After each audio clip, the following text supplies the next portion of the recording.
Hi hello నమస్తే welcome to whistle. నేను మీ స్వాతి. ఇవాల్టి మన అతిథి తెలుగుదేశం పార్టీ రాష్ట్ర అధికార ప్రతినిధి సయ్యద్ రఫీ గారు మన స్టూడియోలో ఉన్నారు. మాట్లాడదాం. నమస్తే సార్. నమస్తే మేడం. ఎక్స్లో జగన్మోహన్ రెడ్డి గారు ఒక ట్వీట్ చేశారు. చంద్రబాబు నాయుడు గారి సుందర ముఖ అరవిందాన్ని చూసి ఎవరొస్తారు అని. అసలు ఆ ట్వీట్ సారాంశం ఏంటి? దానికి మన కూటమి వాళ్ళు కూడా కౌంటర్ ఇచ్చారు. ఏ విధంగా చూడాలి? డైరెక్ట్గా ముఖ్యమంత్రి చంద్రబాబు నాయుడు గారినే టార్గెట్ చేసి ఆ పోస్ట్ చేయడం, ట్వీట్లో పోస్ట్ చేయడమే కాకుండా నిన్న వాళ్ళ పార్టీ కార్యకర్తల మీటింగులో కూడా మాట్లాడాడు ఆ విషయం. నేనే హర్షల్ మిట్టల్తో మాట్లాడాను, ఆదిత్య మిట్టల్తో మాట్లాడాను ఇక్కడికి రమ్మని. అప్పుడు అధికారులకు చెప్పాను వాళ్ళకి ఆ నక్కపల్లిలో ప్లేస్ ఇవ్వమని. అది వర్కౌట్ అవుతుండగానే ఎలక్షన్స్ వచ్చినాయని చెప్పేసి మాట్లాడాను. ఓకే. జగన్ అనేవాడికి ఏం మాట్లాడుతున్నాడో అతనికి తెలియట్లే. ఎందుకు తెలియట్లేదంటే అతను ఊహించలే చంద్రబాబు నాయుడు గారు మళ్ళీ ముఖ్యమంత్రి అవుతాడని, కానీ అయితే రాష్ట్రంలో ఇన్ని పరిశ్రమలు వస్తాయి కానీ, ఇన్ని పెట్టుబడులు వస్తాయి కానీ అతను ఊహించలే. అతను ఓడిపోవటానికి ప్రధానమైనది అభివృద్ధి అనేది లేకుండా పోవటం వల్లే ఓడిపోయానని అతనికి తెలుసు మనసుకి. ఇప్పుడు ఆ అభివృద్ధి మూడింతలు జరగటం మళ్ళీ ప్రజలు నా వైపుకి రారు అనేది అతనికి అర్థమవుతుంది. ఆ అభివృద్ధి నా వల్లనే అయింది అని చెప్పుకుంటే తప్పితే ప్రజలు నన్ను నమ్మరేమో అని చెప్పి దాన్ని డిఫెన్స్లోకి పడిపోయాడు. అతను పడిపోయి అబద్ధాలు చెప్పడం నేర్చుకున్నాడు. భోగాపురం ఎయిర్పోర్ట్ అవసరం లేదని చెప్పాడు. అసలు 40 కిలోమీటర్ల దూరంలో వైజాగ్కి భోగాపురం ఎందుకు? రైతులు మీ దగ్గర బలవంతంగా భూములు తీసుకున్నారు, నేను కోర్టులో కేసేసి మీ భూములు మీకు ఇప్పిస్తా అన్నాడు. మళ్ళీ భోగాపురం ఎయిర్పోర్ట్ నేనే కట్టాను, చంద్రబాబు చేస్తుంది క్రెడిట్ చోరీ అని చెప్పి మాట్లాడాడు.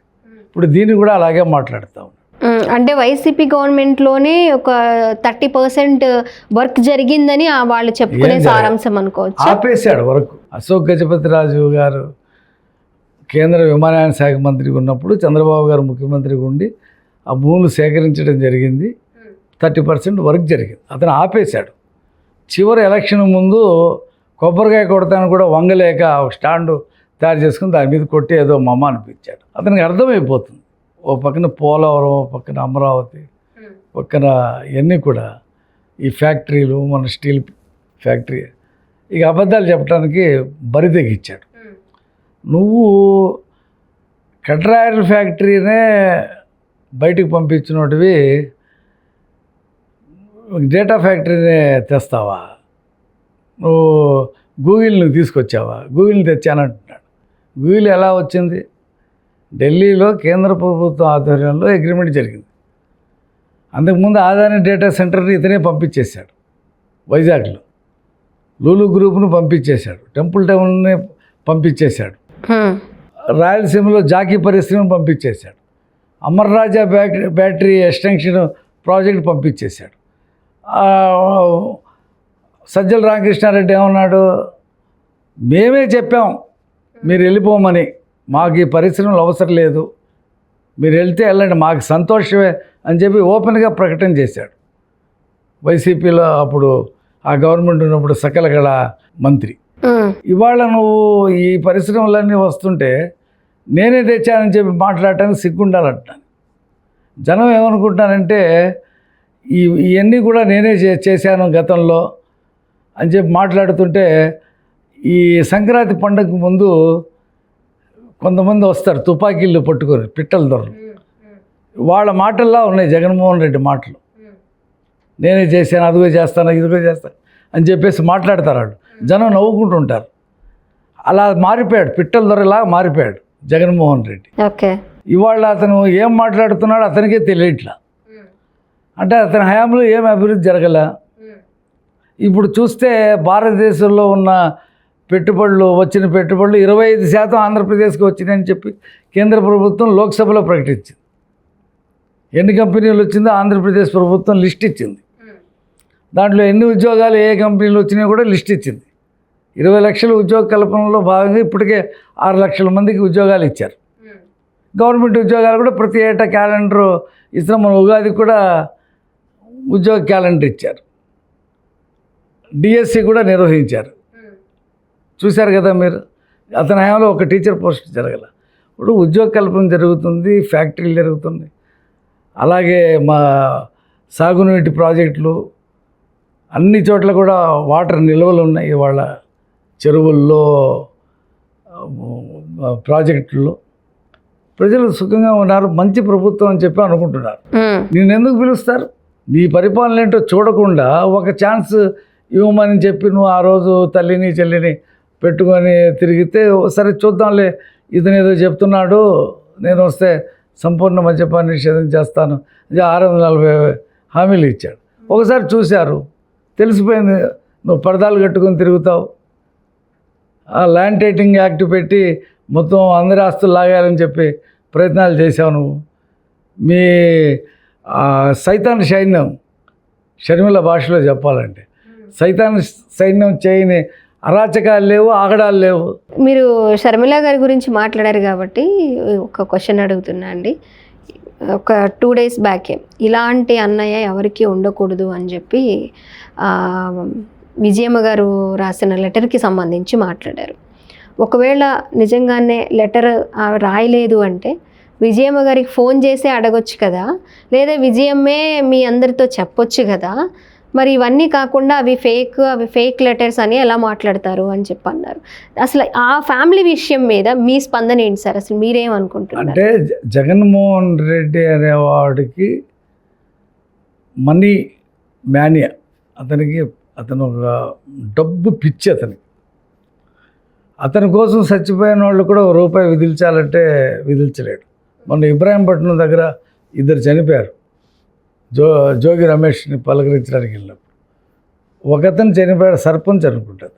2.5 లక్షలు ఇచ్చాడండి.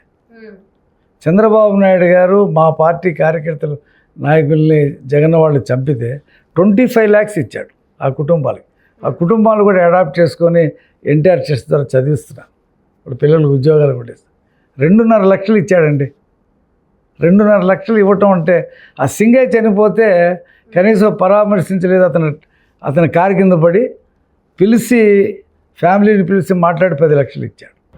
10 లక్షల్లో అతను మనుషుల ప్రాణాన్ని డబ్బులతో లెక్క పెడతాడు. అంతే.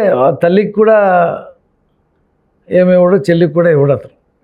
అది ఇచ్చిందేదో వాళ్ళ రాజశేఖర రెడ్డి ఉన్నప్పుడు వచ్చిందేదో వచ్చింది వాళ్ళకి. అతను చాలా డబ్బు మనిషి. చివరికి ఎంత డబ్బు పిశాచి అంటే అతను, నువ్వు నీ క్రిస్టియన్ మతాన్ని ఎలాగైతే ప్రేమిస్తావో హిందువులు హిందూ మతాన్ని ప్రేమిస్తారు. ముఖ్యంగా వెంకటేశ్వర స్వామి అంటే వాళ్ళందరికీ కులదైవంగా ఉంటాడు. ఆ లడ్డూలో కూడా కల్తీ పెట్టి నాకు 200 కోట్లు ఇవ్వండి అని చెప్పి ఆ చైర్మన్లకి చెప్పాడంటే వాళ్ళు చేశారు. ఇక అంతకంటే డబ్బుకి అతను చేసినటువంటి దుర్మార్గం ఇంకోటి ఏదైనా ఉంటుందా? నెయ్యే లేకుండా డూప్లికేట్ నెయ్యి పెట్టి, అది అన్యాయం కదండి. అది 2019లో ఎవరైతే విజయమ్మ గారు, షర్మిల గారు వీళ్ళందరి సహకారంతో, ప్రచారాలతో, భారీ మెజారిటీతో జగన్మోహన్ రెడ్డి గారు అధికారంలోకి వచ్చారు. అదే తల్లి చెల్లి ప్రభావంతోనే లాస్ట్ ఎన్నికల్లో ఓడిపోయారు అని చాలామంది మాట్లాడుతూ ఉంటారు. మరి ఇప్పుడు ఈ వచ్చే సార్వత్రిక ఎన్నికల్లో 29 ఎన్నికల్లో ఎలాంటి ప్రభావం చూపే అవకాశాలు ఉండొచ్చు అంటారు? ఇప్పటికీ కూడా మోసం చేశారు, డబ్బుకే విలువిచ్చారు, మేము లేనిదే ఆయన అప్పట్లో అధికారంలోకి వచ్చుండేవాళ్ళు కాదు, ఇప్పుడు నేను కాంగ్రెస్ పార్టీలో ఉన్నాను కాబట్టి, నేను ఆయన చేసిన అన్యాయాలన్నీ బయట పెట్టాను కాబట్టి నా ప్రభావం కూడా ఉంది ఆయన సీఎం కాకపోవడానికి అని ఇప్పటికి కూడా చెప్తూ ఉంటారు. మరి ఈ ప్రభావాలన్నీ కూడా వచ్చే ఎన్నికల్లో ముఖ్యంగా జగన్మోహన్ రెడ్డి గారి మీద, వైఎస్ఆర్ కాంగ్రెస్ పార్టీ మీద ఎలాంటి ప్రభావం చూపే అవకాశాలు ఉండొచ్చు? అంటే జగన్మోహన్ రెడ్డి ఓడిపోవడానికి ఎవరో కారణం కాదు, జగన్మోహన్ రెడ్డే కారణం. అతన్ని నైజం బయట పెట్టింది షర్మిల, సునీత. జగన్మోహన్ రెడ్డి నైజం ఏంటో తెలుగుదేశం పార్టీగా మేము ప్రజల్లో ఎండగట్టాం. అతని విధానాలు కానీ, అతని దోపిడీ కానీ, అతని అవినీతి కానీ. వాళ్ళు ఇంకో కోణంలో అతను చూపించారు. ఇతనికి బాబాయినే చంపిన వాళ్ళని అతను సమర్థిస్తున్నాడు, గొడ్డలతో ఎలా నరికారో, కమ్మోట్లో పెడితే ఎలా లాక్కొచ్చారో ప్రపంచం ఎవరికి తెలియకుండా అతనే 4ంటికి పులివెందులు వచ్చి చెప్పాడు. పొద్దున్న నుంచి గుండెపోటు అనుకున్నారు. తర్వాత అది హత్య అని, ఆ తర్వాత గొడ్డలతో ఎలా నరికారు, గొడ్డలనే మాట అతనే నోటి నుండి చెప్పాడు. కాబట్టి వాళ్ళని ఏ రకంగా అతను రక్షిస్తున్నాడనేది అప్పుడు తెలుసుకోలేకపోయినా 19 ఎన్నికల్లో ప్రజలు, తర్వాత వీళ్ళు బయటకు వచ్చిన తర్వాత ఆ హత్యలో పాల్గొన్నటువంటి దస్తగిరి కానీ సునీల్ యాదవ్ వీళ్ళు మొత్తం పూసకొచ్చినట్టు చెప్పారు. ఎవరు మా చేత చేయించారు, ఎవరు మాకు డబ్బులు ఇచ్చారు, అది ప్రజల్లోకి వెళ్ళింది. జగన్మోహన్ రెడ్డి నైజాన్ని మేము ఒక రకంగా చూపించాం, వాళ్ళు ఒక రకంగా చూపించారు. కాబట్టి ప్రజలు అది తెలుసుకొని 11 సీట్లకు పరిమితం చేశారు. ఆ 11 సీట్లు కూడా మా పార్టీ వ్యూహంలో కొంత నష్టం జరగటం వల్ల ఆ 11 వచ్చినాయి, లేదా మాకు 10 వచ్చాయి. ఒక పులివెందుల తప్పితే 10 మాకు వచ్చాయి. ఓకే, మా పార్టీ కూటమి పార్టీల ఆ సమన్వయమో లేకపోతే క్యాండిడేట్స్ని ఎంపిక చేయటంలో ఏదో పొరపాటు జరిగింది, లేదా ఒక సీటే వచ్చేది అతనికి. మిగతా అన్ని 2-3 వేలు మెజార్టీతో గెలిచినాయే. కాబట్టి వచ్చే ఎన్నికల్లో కూడా ఇంత ఓటింగ్ అతనికి ఉండదు. ఎందుకు చెప్తున్నానంటే అతను ముఖ్యమంత్రిగా ఉన్నాడు కాబట్టి, ఏదో నవరత్నాలు అమలు జరిపాడు కాబట్టి కొంతమంది అతనికి ఓటేస్తారు, మళ్ళీ వస్తే మనకి ఇది జరుగుద్దని.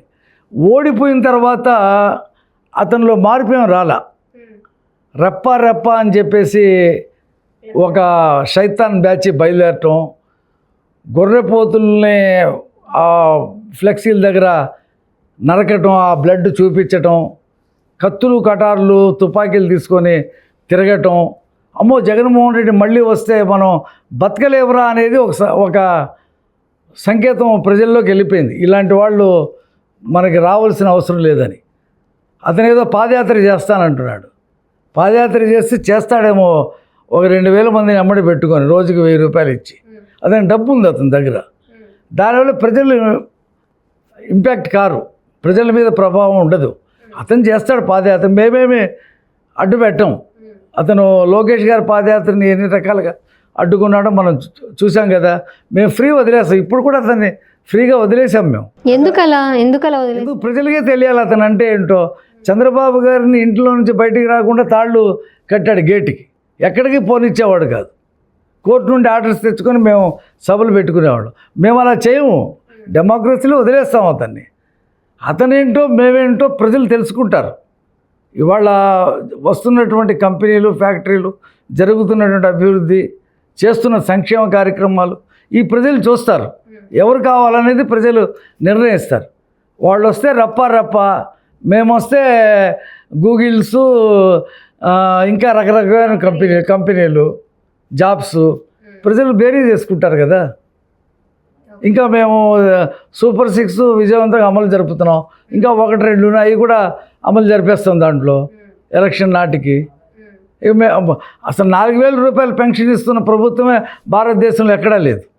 64 లక్షల మందికి ఇస్తున్నాం మేము. మిగతా అన్నీ కూడా డబల్ ఇస్తూ ఉన్నాం, ఇంకా పెంచుతాం. సంపద సృష్టించడం, అది పేద ప్రజలకు పంచడమే. అందులో ఇవాళ కరెంట్ ఛార్జీలు డౌన్ఫాల్లో తీసుకొచ్చాం, ఇంకా డౌన్లోకి తీసుకెళ్తాం. అతని హయాంలో పైకి ట్రూ అప్ ఉండేది, మేము ట్రూ డౌన్ చేసాం. కాబట్టి అన్ని ప్రజలు గమనిస్తారు కదా. కాబట్టి 29 అతనికి ఏమి ఆశాజనం కూడా. ఆ తర్వాత ఆ పార్టీ ఉండదు, నేను చెప్తున్నాను, రాసుకోండి. ఓకే, 29 తర్వాత వస్తుంది కానీ 29 తర్వాత పార్టీ ఉండదు కదా. మళ్ళీ ఓడిపోయిన తర్వాత ఎవరు ఉంటారు దాంట్లో? మళ్ళీ ఓడిపోయిన తర్వాత ఇప్పటికే చాలామంది 70% ప్రజలు, అదే నాయకులు సైలెంట్గా ఉన్నారు. అతను చెప్పిన పిలుపులకు రావట్లా. ఆ సైకో బ్యాచ్ కొంతమంది ఉన్నారు. కొడాలి నాని, వంశీ, గుడివాడ అమర్నాథ్, అంబటి రాంబాబు, రోజా, ఇలాంటి వాళ్ళు ఒక 2 డజన్ల మంది ఉన్నారు మొత్తం రాష్ట్ర వ్యాప్తంగా. వాళ్ళే ఉన్నారు అతని చుట్టూ. వీళ్ళని చూసే జనం రారు, వాళ్ళని చూసే జనం ఓట్లేరు. అతని దగ్గర మంచోళ్ళు ఎవరు రావట్లా. మళ్ళీ వాళ్ళే ఉంటారు కాబట్టి ఓట్లు పడవు కదా. ఈ సైతాన్ బ్యాచే ఉంటే ప్రజలు ఎందుకు ఓటేస్తారు? సుఖంగా ఉండేటువంటి కాపురాన్ని ఎవడు చెడగొట్టుకుంటారు? అప్పుడే జగన్మోహన్ రెడ్డి వచ్చినప్పుడు పాలిచ్చే ఆవునే గేదెని వదిలేసి పైకెక్కి దున్నపోతుని తెచ్చుకున్నామేంటని చెప్పి అనుకున్నారు ప్రజలు. ఇసుక కొరత కొన్నాళ్ళు, ఇసుక దోపిడీ కొన్నాళ్ళు, నేను వస్తే సంపూర్ణ మద్యపాన నిషేధం చేస్తానని చెప్పి నకిలీ మద్యం అమ్మించి కొన్ని వందల మంది, కొన్ని వేల మంది ప్రాణాలు తీస్తాడు. ఇంతకంటే దాని ఉండే మహిళలు ఎవరైనా ఒప్పుకుంటారా దానికి? మీ మంగళసూత్రాలు పోతున్నాయి, నేను వస్తే మొత్తం షాపులు తీసిన తర్వాత ఓటు అడుగుతా అన్నాడు. మరి ఇప్పుడు ఏ మొఖం పెట్టి అతను ఓట్లు అడిగాడు మొన్న? రేపు పాదయాత్రలు ఏం చెప్తాడు? మళ్ళీ వస్తే నేను సంపూర్ణ మద్యపాన నిషేధం చేస్తానని చెప్తాడా? ఏముంది అతని దగ్గర చెప్పటారు? అతని దగ్గర డబ్బు ఉంది. ఆ డబ్బుతో ఒక మతం వాళ్ళు కొంతమంది ఫాలో అవుతున్నారు, ఒక కులం వాళ్ళు కొంతమంది ఫాలో అవుతున్నారు. నేను పేర్లు ఎందుకు చెప్పటం?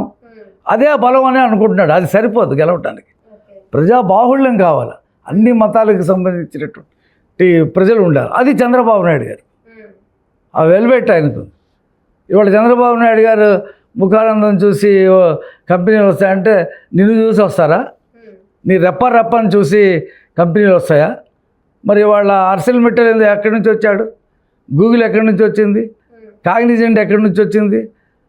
టీసీఎస్ ఎక్కడి నుంచి వచ్చింది? ఇలా చెప్పుకుంటూ పోతే వందలు ఉన్నాయి. నిన్ను చూసి పారిపోయారు కదా. నువ్వు తెచ్చానంటున్నావు.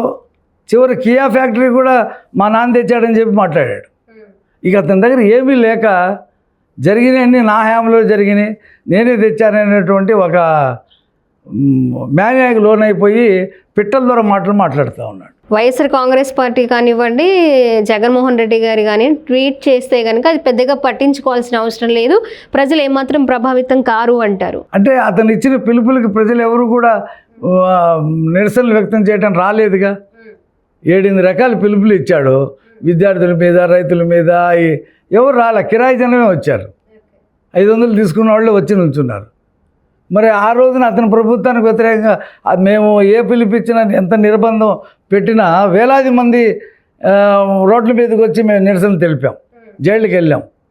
కొన్ని వేల మంది మీద కేసులు పెట్టాడు అతను. మరి యువకులం పాదయాత్ర ఎంత సక్సెస్ఫుల్గా నడిచింది, ఎంత నిర్బంధం ఉన్నా సరే. అప్పటికిప్పుడు తేడా. మరి ఇప్పుడు ఎందుకు రావట్లేదు ప్రజలు? ఎప్పుడో 1 సంవత్సరం తర్వాత వస్తా అంట. ఏమవుతుంది వస్తే?